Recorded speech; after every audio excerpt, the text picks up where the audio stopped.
Regarde bien. Regarde-toi vraiment. Au-delà du reflet que tu croises chaque matin dans le miroir, cette image familière est pourtant si distante. Au-delà du sourire que tu affiches pour les autres, ce masque social que tu portes avec tant de conviction. Qu'est-ce que tu vois, une fois que tout cela est mis de côté? Qui se trouve derrière le personnage que tu joues au quotidien? Ton corps te parle en permanence. C'est un dialogue constant, une conversation intime qui ne s'arrête jamais. Chaque battement de cœur, chaque souffle, chaque tension dans tes épaules. Ce sont des mots, des phrases, une boule dans la gorge avant une réunion, une lourdeur dans l'estomac sans raison apparente. Ce sont des messages qui te sont personnellement adressés, des vérités que ton esprit tente parfois d'ignorer. Mais le problème, le véritable drame de notre époque, c'est que tu n'écoutes pas. Tu es devenu sourd au murmure de ton propre corps. Le bruit du monde extérieur, les notifications incessantes, les deadlines qui s'accumulent, les attentes des autres qui pèsent sur tes épaules. Tout cela a créé un vacarme assourdissant. Une cacophonie qui étouffe cette petite voix intérieure, la reléguant au rang de simple bruit de fond. Alors, tu continues. Tu pousses. Tu ignores la fatigue qui s'installe, la considérant comme un simple obstacle à surmonter. Tu attends le burn-out, ce mur que tu percuteras à pleine vitesse. Tu attends que ton corps crie si fort que tu ne peux plus l'ignorer. Tu attends la maladie. Ce moment où le déséquilibre devient si profond qu'il se manifeste physiquement, te forçant à t'arrêter. C'est le carton rouge que ton corps te donne après t'avoir envoyé d'innombrables cartons jaunes. Tu attends l'effondrement. Ce point de rupture où tout semble s'écrouler, te laissant vide, désemparé et te demandant comment tu as pu en arriver là. Alors que les signaux étaient déjà là. Depuis des semaines, peut-être même des mois, ils étaient dans ton sommeil agité, dans ton manque de patience, dans cette joie qui semblait s'être évanouie, silencieux, subtil, faciles à ignorer quand on est pris dans le tourbillon de la vie, quand on se dit « ça va passer », mais puissant, terriblement puissant, comme les premières fissures dans un barrage qui est sur le point de céder. Chaque signal ignoré est une fissure qui s'agrandit. Et aujourd'hui, nous allons enfin apprendre à les écouter. Ensemble, je vais te révéler les 7 signaux cachés que ton corps t'envoie quand il est en train de s'épuiser. Ce ne sont pas des ennemis à combattre, mais des messagers de ton bien-être, les gardiens de ton équilibre intérieur. Il est temps de les accueillir. Si tu en reconnais ne serait-ce que 2, alors ce message est pour toi.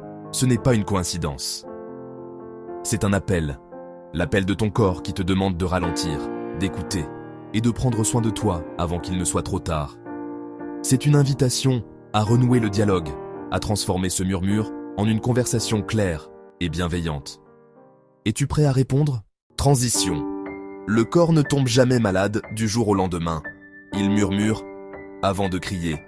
Mais dans une société où tout va vite, où la performance est valorisée, où le repos est vu comme une faiblesse, on a appris à ignorer ces murmures. Alors aujourd'hui, on va ralentir et écouter. Signal 1. Une fatigue qui ne disparaît jamais. C'est le premier signal, le plus courant, et peut-être le plus insidieux. C'est une sensation que tu connais peut-être trop bien. Tu dors 8 heures, peut-être même 9, mais tu te réveilles fatigué. L'alarme sonne et c'est comme si tu n'avais pas fermé l'œil de la nuit. Ce n'est pas une simple envie de rester au chaud sous la couette. C'est une lourdeur, un brouillard mental qui refuse de se dissiper.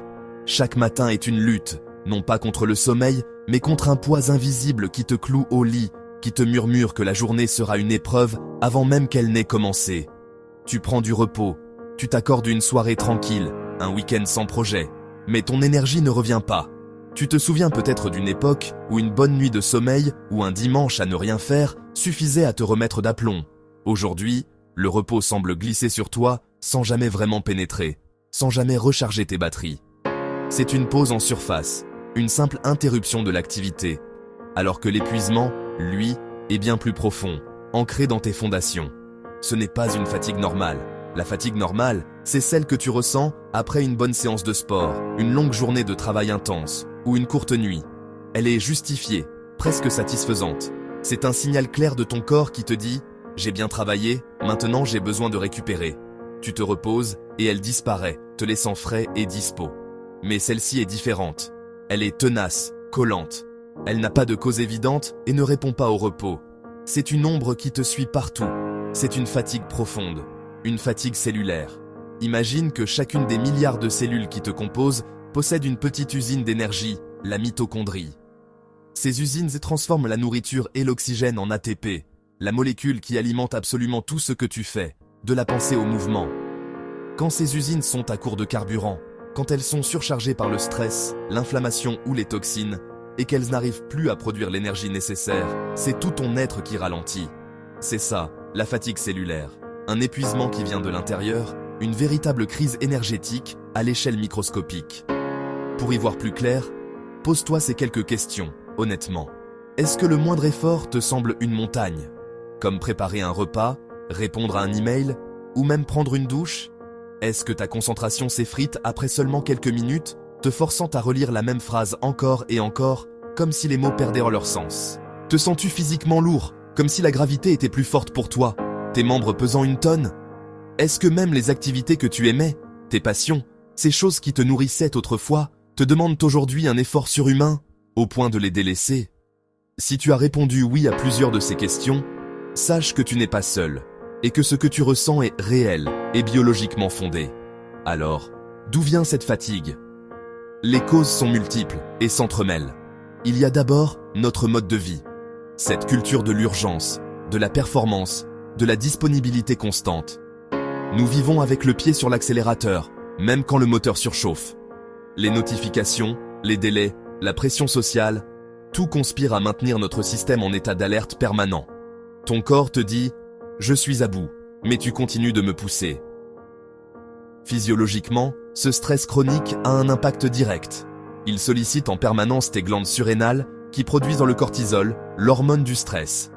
Au début, elles en produisent beaucoup pour te donner de l'énergie et te permettre de faire face. C'est une adaptation de survie, mais à la longue, elles s'épuisent. Le niveau de cortisol se dérègle, il peut être trop haut la nuit, perturbant ton sommeil, et trop bas le matin, expliquant cette incapacité à démarrer. C'est là que la fatigue chronique s'installe. Ton système nerveux, lui aussi, reste bloqué en mode alerte, le mode sympathique. Il ne parvient plus à basculer en mode repos et digestion, le mode parasympathique, qui est pourtant essentiel pour te régénérer, réparer tes tissus et recharger tes batteries énergétiques. Ce signal est souvent ignoré, parce qu'on pense qu'il suffit de dormir plus, de boire plus de café, de se secouer un peu. On se traite de paresseux, on culpabilise.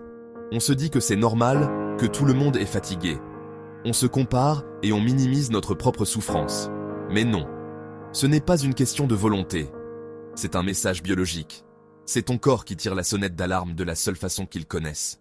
Le problème, ce n'est pas le sommeil en tant que tel, même s'il est affecté. C'est l'épuisement intérieur. C'est la dette d'énergie que tu as accumulée jour après jour, semaine après semaine, en ignorant les signaux de ton corps, en puisant dans des réserves qui n'étaient pas faites pour être utilisées en continu. La bonne nouvelle, c'est que tu peux commencer à rembourser cette dette. Ici et maintenant. Il ne s'agit pas de tout changer d'un coup, mais de poser une première pierre.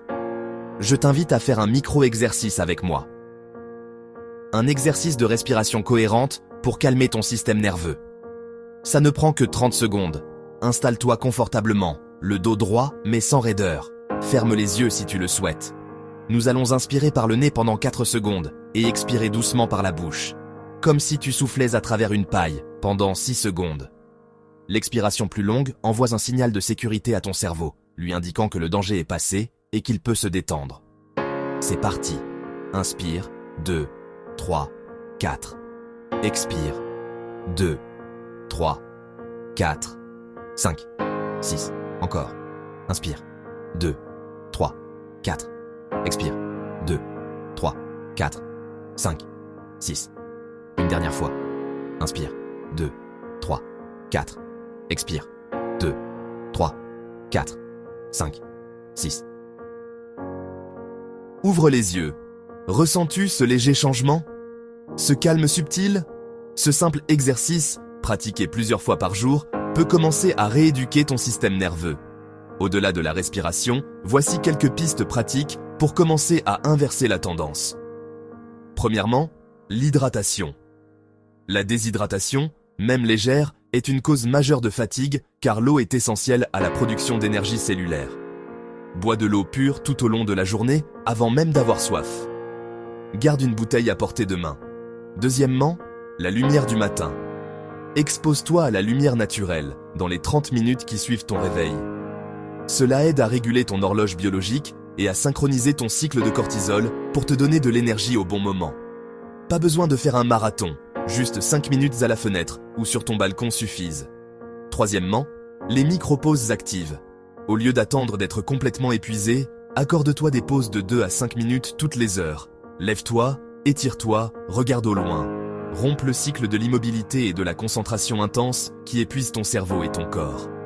Comprendre cette fatigue profonde n'est pas une fatalité, c'est une libération. C'est la première étape pour arrêter de lutter contre toi-même et commencer à travailler avec ton corps. C'est reconnaître que ton corps ne te trahit pas. Il essaie de te protéger. C'est te donner la permission de ralentir, non pas par faiblesse, mais par sagesse et par amour propre. C'est le premier signal, le plus fondamental. Écoute-le, accueille-le avec compassion. Signal numéro 2, les troubles du sommeil. C'est peut-être le signal le plus cruel, le plus paradoxal. La nuit tombe, le monde se tait, et tout ce que ton corps réclame, c'est le repos. Tu es épuisé, tes paupières sont lourdes comme du plomb, tes muscles sont endoloris après une journée longue et exigeante. Tu te glisses sous les draps, cherchant le réconfort du matelas, avec l'espoir d'enfin lâcher prise, de sombrer dans un sommeil réparateur. Mais cet espoir s'amenuise à mesure que les minutes s'étirent et deviennent des heures. Le sommeil ne vient pas. Tu sens le poids de la fatigue, mais ton cerveau, lui, refuse de s'éteindre. Tu as du mal à t'endormir. Ton esprit, au lieu de s'apaiser, s'emballe. C'est un véritable carrousel mental. Il repasse en boucle les conversations de la journée, disséquant chaque mot, chaque silence. Il anticipe les défis du lendemain, construisant des scénarios catastrophes. Il déterre des angoisses que tu pensais oublier, des souvenirs embarrassants, des peurs irrationnelles. Chaque pensée est comme une étincelle qui te maintient éveillé. Ou alors, tu parviens à t'endormir, épuisé, mais ton répit est de courte durée. Inexorablement, tu te réveilles à 3 heures du matin, sans raison apparente. Les yeux grands ouverts dans le noir, le cœur battant un peu trop vite. Il n'y a pas de bruit, pas de lumière, juste ce silence pesant et cette lucidité non désirée qui te crie que le sommeil est encore loin. Ton corps est fatigué, mais ton système nerveux, lui, est en alerte. C'est là que se trouve la clé. Pour comprendre ce qui se passe, il faut savoir qu'un sommeil sain n'est pas un simple interrupteur on-off. C'est une danse complexe, un cycle qui se répète plusieurs fois par nuit. Il y a le sommeil lent léger, puis le sommeil lent profond, essentiel à ta récupération physique, à la réparation de tes tissus, au renforcement de ton système immunitaire. C'est durant cette phase que ton corps fait le grand ménage. Et enfin, le sommeil paradoxal, celui des rêves, où ton cerveau trie les informations, consolide ta mémoire et gère tes émotions. C'est une symphonie nocturne parfaitement orchestrée. Quand ton système nerveux est déréglé, cette belle chorégraphie est interrompue. Ton corps ne parvient pas à descendre dans les phases de sommeil profond où il en est brutalement éjecté. Pourquoi ? Parce qu'une partie de toi reste sur le qui-vive. C'est ton système nerveux sympathique, celui de la réponse combat ou fuite, qui reste activé. Normalement, la nuit, c'est le système parasympathique, celui du repos et de la digestion, qui devrait prendre le relais, comme un chef d'orchestre qui ralentit le tempo. Mais chez toi, le gardien ne quitte jamais son poste. Il perçoit une menace, même quand il n'y en a pas. Cette menace peut être un stress chronique, une charge mentale trop lourde, des soucis non résolus. C'est comme si tu étais en danger. Ce réveil nocturne, souvent entre 2 heures et 4 heures du matin, est typique d'un pic de cortisol, l'hormone du stress. Au lieu de rester au plus bas pendant la nuit, ton corps en libère une décharge, te tirant de ton sommeil avec une sensation d'urgence. Ton cœur s'accélère, ta respiration devient plus courte, ton esprit s'active et le retour au calme semble impossible. C'est une fausse alarme, mais ton corps, lui, la prend très au sérieux. Ce que ça veut dire, cela signifie que ton corps ne se contente pas d'être fatigué. Il est en mode survie. Il sacrifie sa propre régénération pour rester vigilant. Il choisit la sécurité à court terme plutôt que la réparation à long terme. C'est un compromis coûteux, car une nuit sans sommeil profond est une nuit de travail perdu pour ton corps, et tant que tu restes dans cet état, il ne peut pas se réparer. La fatigue s'accumule, ta patience s'érode, ta clarté mentale s'embrume. C'est un cercle vicieux. Mais la bonne nouvelle, c'est que tu peux agir. Tu peux envoyer un message clair à ton système nerveux. La menace est passée, tu peux te détendre. Pour cela, il faut créer un sas de décompression entre ta journée et ta nuit. Une routine du soir, un rituel sacré. Voici quelques pistes. 1 heure avant de te coucher, coupe tous les écrans. La lumière bleue perturbe la production de mélatonine, l'hormone du sommeil. Prépare-toi une tisane apaisante, comme la camomille ou la verveine. Prends quelques minutes pour écrire ce qui te pèse, pour vider ton esprit sur le papier. Lis quelques pages d'un livre qui te fait du bien. Pense aussi à ton alimentation. Des aliments riches en magnésium, comme les amandes ou les bananes, peuvent aider à la relaxation musculaire et nerveuse. Quelques étirements doux peuvent aussi libérer les tensions physiques accumulées dans la journée. Et surtout, respire. La respiration est la télécommande de ton système nerveux. Elle est le lien direct le plus puissant que tu aies pour communiquer avec cette partie de toi qui fonctionne en pilote automatique. Essayons ensemble, juste un instant. Installe-toi confortablement. Ferme les yeux si tu le peux. Inspire doucement par le nez en comptant jusqu'à 4. 1, 2, 3, 4. Retiens l'air un court instant.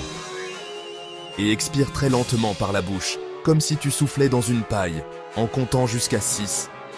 1, 2, 3, 4, 5, 6. Encore une fois, inspire. 1, 2, 3, 4. Retiens. Et expire. 1, 2, 3, 4, 5, 6. Sens comme ton rythme cardiaque commence déjà à ralentir. Sens tes épaules qui s'abaissent, ton corps qui s'alourdit, qui se dépose. En pratiquant ces rituels, tu ne forces pas le sommeil. Tu l'invites. Tu crées les conditions favorables pour que ton système nerveux bascule enfin en mode réparation. Tu lui rappelles qu'ici et maintenant, tu es en sécurité. Ce n'est pas une solution miracle qui fonctionnera dès la première nuit. C'est une pratique, un entraînement. Chaque soir où tu prends ce temps pour toi, tu renforces le message. Tu reconstruis la confiance entre ton esprit et ton corps. Et c'est seulement dans ce sentiment de sécurité retrouvé que le véritable repos peut commencer. Signal 3. Des envies sucrées ou salées constantes. Tu ressens des envies incontrôlables de sucre ou de nourriture réconfortante. Ce n'est pas un manque de volonté. C'est ton corps qui cherche une source d'énergie rapide. Pourquoi ? Parce qu'il est épuisé. Alors il réclame du carburant, immédiat. Mais plus tu lui donnes ce carburant, plus tu entretiens le cercle vicieux. Signal 4. Une irritabilité inexpliquée. Tu t'énerves pour rien. Des choses qui ne t'affectaient pas avant te mettent hors de toi. Ce n'est pas ton caractère. C'est ton système nerveux qui est saturé. Quand ton corps est épuisé, ta tolérance au stress diminue et tout devient trop. Signal 5. Des douleurs diffuses dans le corps. Des tensions dans la nuque, des douleurs dans le dos, des maux de tête récurrents, sans cause apparente. Ton corps stocke ce que tu ne libères pas, le stress, les émotions, la pression. Et à un moment, il n'en peut plus. Alors il parle, par la douleur. Signal 6. Une perte de motivation. Ce qui t'animait avant ne te fait plus rien. Tu n'as plus envie, plus d'élan, plus d'énergie mentale. Ce n'est pas de la paresse, c'est un signal d'alerte. Ton corps coupe l'accès à ton énergie pour te forcer à ralentir. Mais si tu ignores ça, tu t'éteins progressivement. Signal 7. Une sensation de vide intérieur. Tu fais tout ce qu'il faut, mais à l'intérieur, tu te sens vide, déconnecté, éteint, absent. Ce signal est le plus dangereux. Parce qu'il ne fait pas mal physiquement, mais il révèle une fatigue profonde de ton être. Ton corps et ton esprit ne sont plus alignés.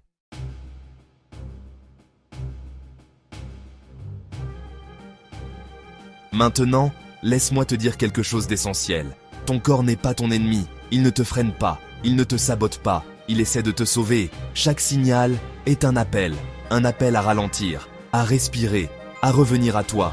Mais plus tu ignores ces signaux, plus le corps augmente le volume, jusqu'à ce que tu n'aies plus le choix. Alors écoute bien, tu n'as pas besoin d'attendre de t'effondrer pour commencer à t'écouter. Ton corps te parle maintenant. Pas demain, pas quand il sera trop tard. Maintenant. La vraie force, ce n'est pas de tenir, c'est de savoir quand s'arrêter. Alors pose-toi cette question. Est-ce que j'écoute mon corps ou est-ce que je suis en train de le trahir ? Si ce message t'a parlé, Alors partage-le à quelqu'un qui a besoin de l'entendre. Et surtout, commence aujourd'hui. Ton corps t'attend.